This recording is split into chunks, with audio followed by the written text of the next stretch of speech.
Hey guys, Assalamualaikum and welcome again sa Amer TV. So, ang pag-uusapan natin ngayon ay kung paano mag-transfer ng pera from BPI account to GCash account. Okay, so yung naunang tutorial natin guys is yung old version pa ng BPI. So, ngayon may bagong launch na BPI application si BPI. So, yun yung ipapakita ko sa inyo ngayon. So, kung paano mag-transfer dun sa bagong BPI application. Okay, so i-open natin itong BPI application. Okay, so ito yung bagong BPI application guys. So i-open lang natin yung account natin. Okay, so ayan. So dito sa baba, as you can see, meron tayong makikitang transfer dito sa tabi ng my accounts.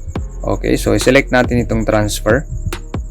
Okay, so may tatlong options tayo guys. So ang i-select natin dito is itong to another bank. Okay, so ayan.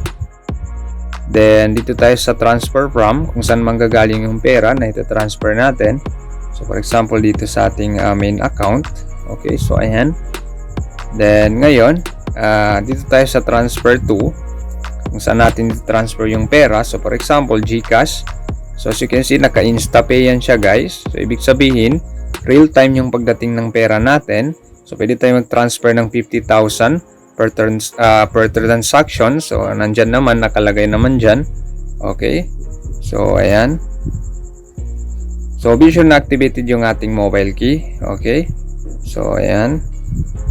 Then ngayon select natin yung GCash. Hanapin natin dito. So ayan, ito. So G Exchange or GCash. Okay, so select natin yan. Then ilalagay natin dito yung cellphone number natin o yung registered number sa GCash. Okay, so ayan. Okay, so ayan. Then yung name natin, so uppercase lang natin guys. Ayan. Then after that continue lang tayo. So ngayon ilalagay natin dito yung transfer amount kung magkano. So for example, 50 pesos. So this is sample only guys. Gusto ko lang ipakita sa inyo. Okay. So continue.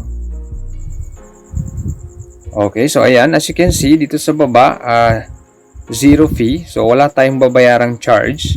So free yung pag-transfer natin ngayon.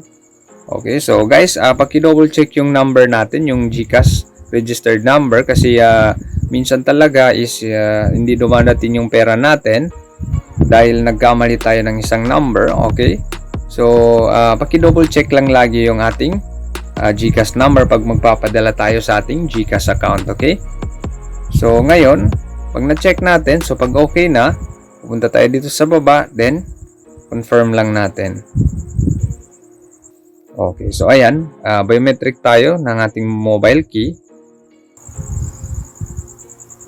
Okay, so ayan. Okay, so your transfer was successful. So na-transfer na daw yung pera dun sa ating GCash account. Okay, so ayun na. So ngayon i-check natin sa ating GCash account kung dumating na ba yung 50 pesos. Okay, so pupunta tayo sa ating GCash account. So i-check natin ngayon kung real time ba talaga siya dumadating. Okay,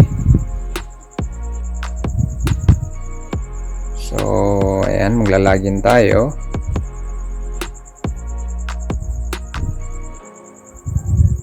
Okay, so ayan, 83 yung laman.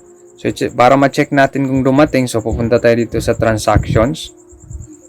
Okay, so ayan, as you can see, nandyan na yung plus 50 pesos dyan from BPI Family Savings or cash in from BPI. Okay, so ayan, dumating na siya guys. Okay, so wala na tayong binayarang charge. So yan yung maganda dito sa bagong BPI new application. Okay, so again, sana makatulong ito sa inyo. Thanks for watching and don't forget to subscribe to Amer TV for the latest videos na aking i-upload. Sukran and wassalam.